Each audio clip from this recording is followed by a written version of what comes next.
Hello, Larry Seidlinger for LCTV, and once again I'm on the Miles campus for a health date on this COVID-19 pandemic we've been experiencing today. I'm at Cove's Edge, and with me my guest is Executive Director Cheryl Dobbelstein. Ms. Dobbelstein, thank you very much for taking a few minutes. We've got a few questions for you, as usual. Sure. It's been a while since we've spoken with you. How's your team and your residents holding up? Let's talk about the team first. How's the team doing? The team is doing as well as they can. I think we're all getting a little tired. Unlike other parts of the business industry, we are still at the same phase as we've been in since all this started. So we still are not allowing visitors, and you know, some of the activities are not the same as they used to be. Communal dining is not the same. So, you know, life is not normal for us inside, and the staff feel that, and the residents feel that. Okay, how are the residents doing? Well, they are still, you know, doing some of the activities they love, but some of them are definitely missing some of the things that we haven't been able to do.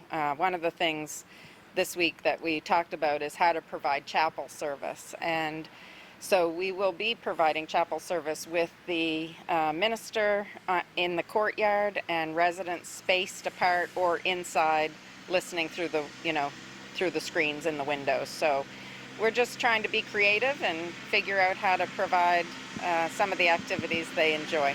Doesn't something always go by? We have the uncanny ability at Miles campus to have some kind of a vehicle go by when our timing is impeccable, isn't it? It's okay. One of the things we talked about earlier in one of our visitations is the thing called the Chatterbox that you folks incorporated, dreamed up, or whatever. How is that all working? That is still working great. Of course, we're a little worried about it getting colder outside because that will be more difficult for residents and families. But we hope that if we do some of the things that the DHHS and CDC are asking us to do, that by the time it gets very cold, that we will be able to allow visits inside. Will you have a certain area in the facility just for visitations? I have to see what all the criteria will be. Of course, I don't get to decide what that looks like. I'll probably be given some guidelines around how we will be allowed to bring visitors in. I understand that you'll begin testing all staff members for COVID-19 soon. Is this a federal requirement, or is this something that Maine Health is doing on their own? No, this is a federal requirement by the Centers for Medicare, and they have designed a reopening plan for nursing homes. So our phased opening is behind the opening of the state. So you've heard them talk about which phase the state is in, or certain areas. So nursing homes are behind by 1 or 2 phases at all times. And so the guidelines are very specific that in order for us to move towards having family and volunteers again visiting in our building, we have to do mandatory testing of all staff or anyone really that enters the building and would be in contact with any residents. How will the testing work, and will it be done here on campus? We are doing it right here at Cove's Edge. Essentially, we have set up appointment times. Our testing dates were set by the state lab because that's where our specimens will go. So they selected next week, Wednesday and Thursday will be our testing dates. We are arranging now for staff who will be able to do swabbing, staff that will be able to register each of the employees into the HEDL database, and then we will run our samples, our specimens up to them in Augusta, and then we will get the results within a couple of days. So you expect to have results within 24 to 48 hours? Yes, that's And the will hope. these be kept confidential? Yes.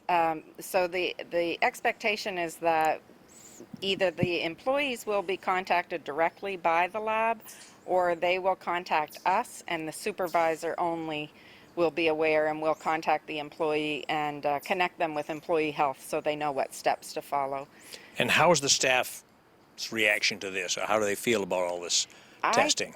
Surprisingly, I've heard no concerns about it. I think because the end goal is to give quality of life to the residents, we're all willing to do whatever we need to do. If the results are favorable, will visitation's potential be expanded? Yes, we would move into phase 2 first, and the phases, there's certain criteria. So the baseline testing and then monthly testing after that is the first criteria. The second one is that we do not have any positive cases, and it has to be 14 days since there has been one. Well, we're hoping, we've never had a positive case, so we're hoping that's an easy box to check. And then the third area, which is a little harder to judge, is related to staffing. So according to the guidelines, we cannot be short with staffing any different than we were before COVID. Unfortunately, we do currently have quite a few openings for CNAs, and we're looking for some incentives and for both recruitment and retention for our CNAs. So if anyone is looking for a job, we would sure love to have some more help, and I think that would help morale as well. Very good. Ms. Dobbelstein, thank you very much. Today my guest has been Executive Director Cheryl Dobbelstein down here at Cove's Edge. As we continue our weekly updates from Miles Health during this COVID-19, we thank you for watching. I'm Larry Seidling for Lincoln County Television, and join us next time.